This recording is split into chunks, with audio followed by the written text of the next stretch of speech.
Greeting everyone, and as we say in our Kundalini classes, Satnam, which means this is my true identity at this moment. Welcome back to listen to another interview in the field of mind, body, spirit union with the masters. And today I have the honor and privilege to have the conversation with the master of Kundalini practices and yoga, Mr. Sevak Singh.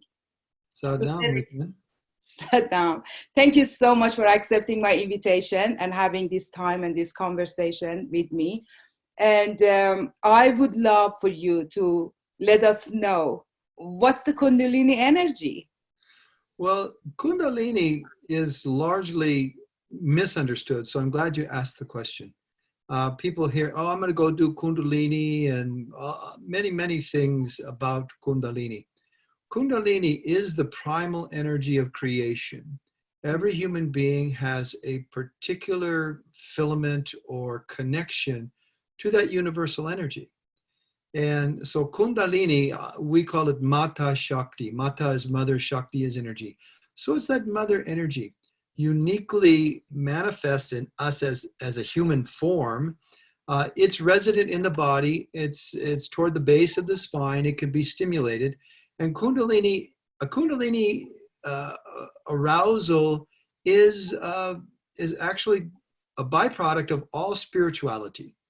Whether you're a Sufi spinning and dancing, or you're a Christian deep in prayer, or you're Muslim doing your dailies, or whatever you're doing, this is what becomes stimulated and integrates the physicality with the cosmology.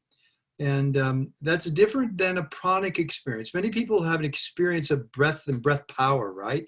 Like in their practice, and wow, that was like this. And they call it a Kundalini experience. On one level it is, on the other it's not. A full-blown raising of the Kundalini is actually quite rare, and not necessarily something to chase. So that's kind of Kundalini. And that's what it is. And ideally, it's a connection with the power that just helps you on your path. Okay, that's in a nutshell. Thank you so much. So speaking of breathing, with my practices every day and working with so many people, and I noticed that we don't know how to breathe. Most of us, we do a lot of shallow breathing. Yes. So what are the best correct way of breathing? Oh, well, that's a great question as well. And thank you for doing this for everyone who has the opportunity to share in your experience and your wisdom. I think this is what all of us need to be doing, including all of you who happen to maybe be watching this. Breathing is, that's our tether with this existence and the before and after, as it were. Proper breathing is when we allow the body to fully engage to bring in the life force. It's called prana, and pran means the initial unit of life energy. And so pranayam is a yogic practice. And really, everyone does yoga all the time because they're always trying to get their stuff together, and that's all yoga is. It's like unify. How do I yoke my body and my mind with my emotion and my intention and my spirit? And breathing is a great tool for that. Proper breathing engages the diaphragm, okay? So when you breathe, you want to breathe from below the belly button. By that I mean the belly falls forward and out, and that relaxes the diaphragm down, allowing the breath to expand. The lungs have room to expand. The blood, the blood gets oxygenated deep in the lungs. So the deeper we can breathe, the richer our blood chemistry, the more balanced our cerebral spinal fluid, and in the middle and end, it gives us that even keel.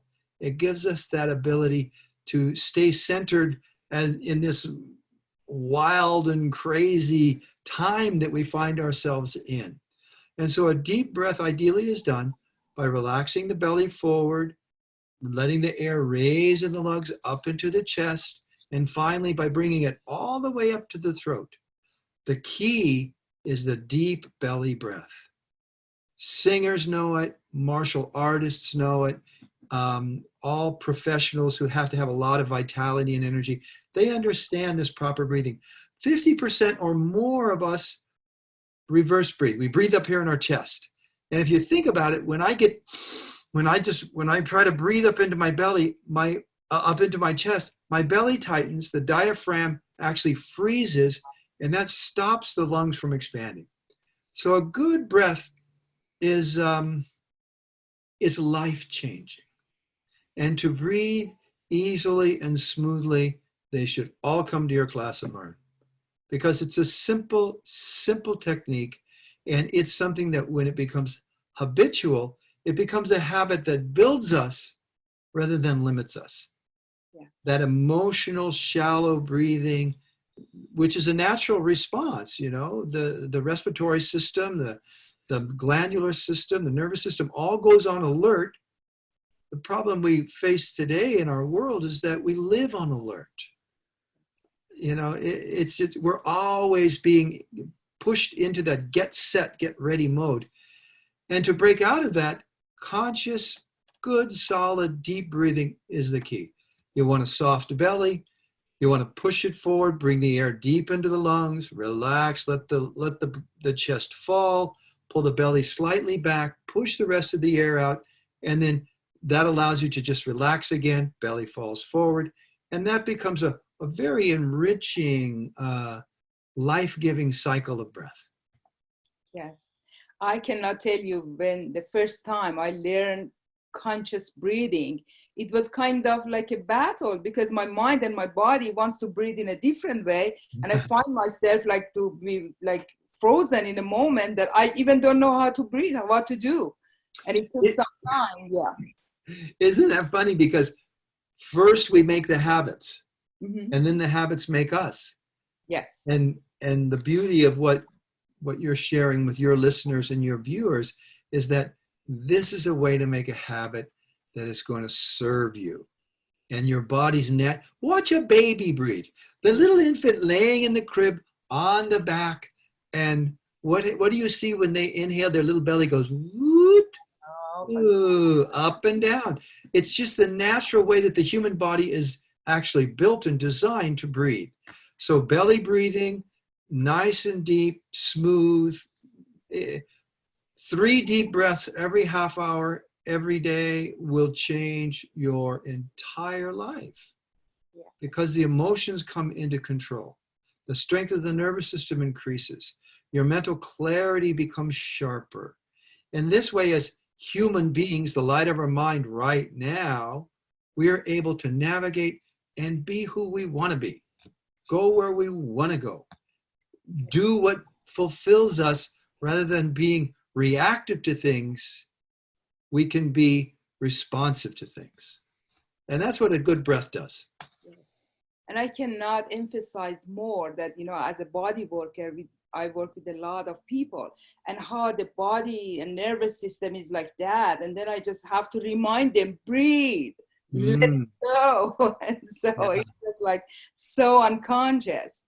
Yeah. So speaking of the shift and the self and all that, and the context and intention for these interviews is talk about the self-mastery.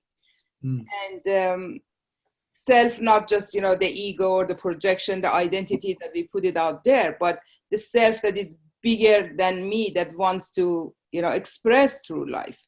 So Sure. What is self-mastery? Well, from my perspective, I've been actively walking my path since I was 19 years old. I was very fortunate to come across individuals and literature, autobiography of a yogi, things that opened my mind as a Catholic, because I was born and raised Catholic. I consider myself still to be Catholic, which means universal. I was really fortunate, and over these long decades of practice, what I've found is that Self-mastery simply means developing the ability to be who you are all the time. So you're Nushin when you're working on somebody on the table. You're Nushin when you're with the family. You're Nushin when you're teaching a class. We want to be who we are all the time, regardless of time space. And when we're that way, then we're able to masterfully move ourselves as a conscious being. You don't have to believe in soul. You don't have to believe in anything. Beliefs are just beliefs. The reality is that something somehow has given me a light in my mind. And when I can connect to that light in my mind, and I can see that light illuminating everything, that's self-mastery. That's walking your path. And everybody has their own path. Yeah. And we have as many spiritual paths as there are beings. There's no slice of bread that's the same. They can be similar, but they're not the same. And so when we relate to soul, that unit light from the universal light, and we make that a cornerstone and a bedrock of who we are, that's the path of mastery. Then more and more and more, I'm just me.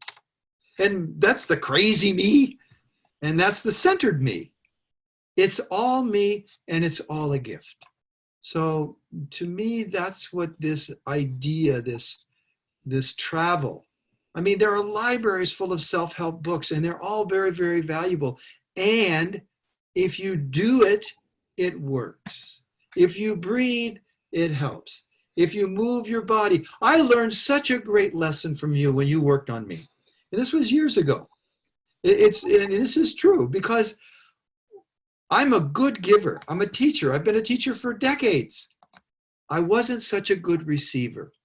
And you're working on me and you go, oh, Sevak, this side of your body is this way. And this side of your body, this is where you're tight. And you said to me, I think you need to learn to receive. And I took that to heart. And I made a big change in how I see myself. I began to expand my horizon and to take that into my consequence of living so that I could actually masterfully shift that. And now I receive very well. and it's created so much of a better balance in my life. And as a spiritual man, as a father, as a grandfather, as a husband, as a teacher, as an artist, as all of the things that make up the fabric and the tapestry of Sevak Singh, they all are richer because now I can receive more effectively. And I thank you for that. That's the way mastery is developed. Something comes to us, we incorporate into who we are all the time. It's not just me receiving financially. It's not just me receiving recognition-wise. It's not just receiving love from this. It's all of them. And that's you being you all the time, no matter where, no matter when. Yoga, meditation, deep contemplation, walking in the woods, all of these things establish us on that path. And everybody has their own.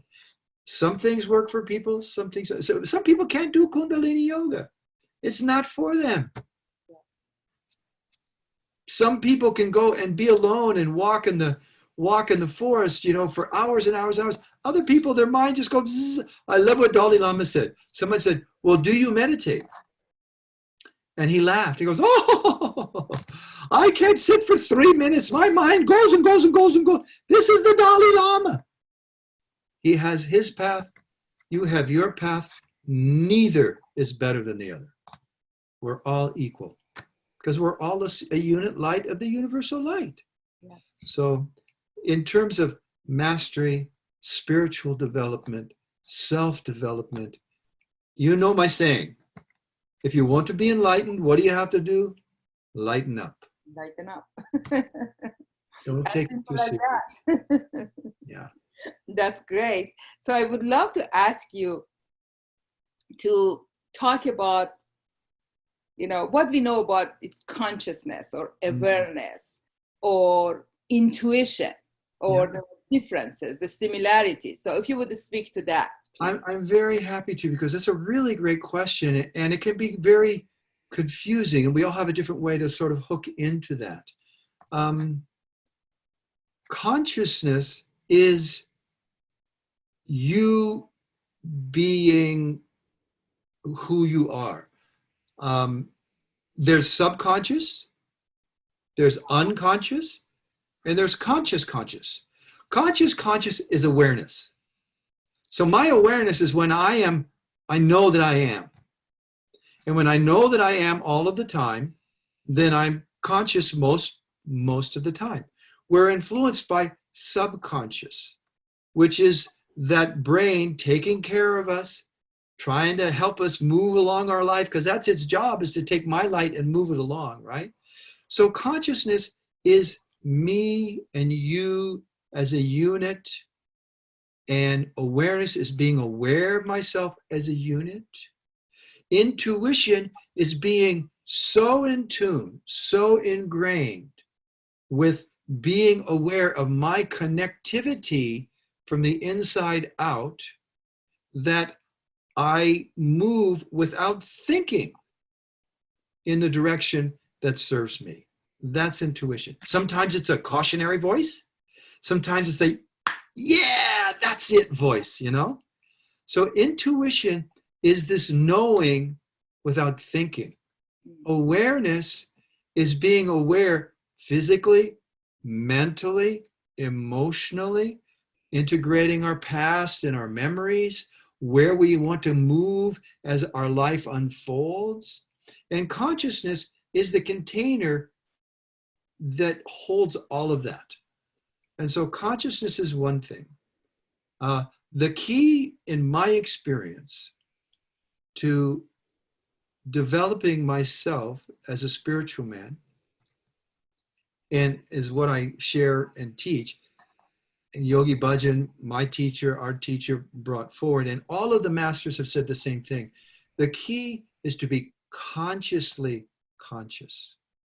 When I am consciously aware of my awareness, in neurological terms, it's called metacognition, right? So metacognition is thinking about thinking. Well, consciously being aware of being conscious extends my magnetic field, my sensory field. It extends my ability of subtlety to feel and know. It strengthens my halo and my arc line. It strengthens my circumvent force. All of these things that make us up as a whole reflection of God, generating, organizing, delivering. The whole reflection of Mother Goddess. The whole reflection of the big light, like the ocean is reflected in every drop. And when we do these things, when we're consciously conscious, it helps us to not just be the drop, we be the ocean too. So that to me is consciousness, that is soul, that is awareness. And intuition is what develops when we develop our meditative mind, that neutral mind. Thank you for that. And with respect to your time, I'm going to ask one more question. Okay. That we all hear the shift is here, shift is happening, it's evolution time. So what that all means to us as human beings living in this time? Okay. I newsflash, shift has happened. Shift has happened. If you don't see that, then take a few deep breaths and just look around. Shift has happened. We are in a new age. This is the dawning of the age. Well, that's over. We're here. Welcome. And it is a new age. And what that means is nothing is the same. We cannot look to the past and expect to integrate my experience today with what was then, because nothing is the same. And if you sit and look, you see that shift has in fact happened. It's happening cosmologically, astronomically, right? So the relationship of Mother Earth in the solar system, in the galaxy, especially in relation to our sun, that frequency of the central core of the planet, right? That megahertz at which Mother Earth vibrates and we walk around on, we have our whole lives. It has been at a set frequency, primarily. It has increased. It continues to increase. So everything is moving at a different rate. Another reason why it's so important for me to be me, for you to be you. That's your bedrock. That's your foundation. If you don't know who you are, and all of a sudden the earth has got you pulling around and getting wanked and pulled, and people are freaking out in your face, and your energy's just going way high. If I'm not solid in that, then it makes it much more difficult to navigate this new age.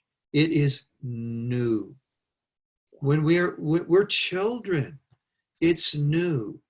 We have to take our skill sets and meet every day as it unfolds. There is no magic pill. There is no perfect practice. There is no meditation that is going to take you and sustain you and keep you forever. The only thing that will do that, and all of those things contribute to it, is you being your infinite you. That way you can meet anything. And in this new age, you and I are going to see stuff. Well, every day I look out there and I go, just when I think it can't get any weirder, it can't get any crazier, it can't get any more like, what? It does. Yes. And so to me, I have to trust the reality of that. And if you look over the recent past, the last 3 years, 4 years, 5 years, ever since 2011, we are fully in the Aquarian age, where we are 2019, about to be 2020. We're a full cycle of consciousness beyond full Aquarian age.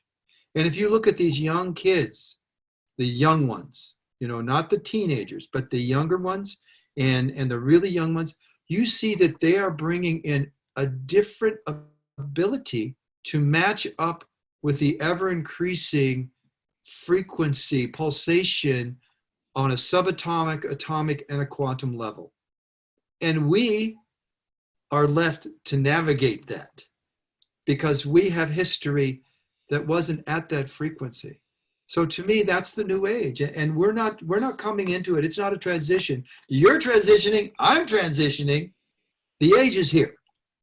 We're not in the digital age anymore, Nushin. It is digital. Everything is digital, right? We're in the magnetic age. We're in the quantum age. That's where we are. And as we progress, that's what we're being faced to deal with. So that's my 2 cents worth. Maybe a quarter. Maybe that was a quarter's worth. Maybe $1. Because you're so giving. So that's why, it's a 2 cents for you, but it's a word of value for me, and I'm sure for anybody who's watching and listening to this. And I cannot thank you enough to, all these teachings, all the wisdom that I get to be your student, and it's just truly shifted my life. Well, I'm certainly happy to do it with you and for you. And I encourage everyone who views this to take advantage of their relation and degrees of connection with you, because you're a channel, as we all are, to help uplift humanity. And anyone who sees this, it's their job too. So thank you for doing this. It was a pleasure to be with you. And thank you so much for giving me your time and wisdom and all the great work that you're doing. See you in class on Sunday. Yes. Thank you. Satnam.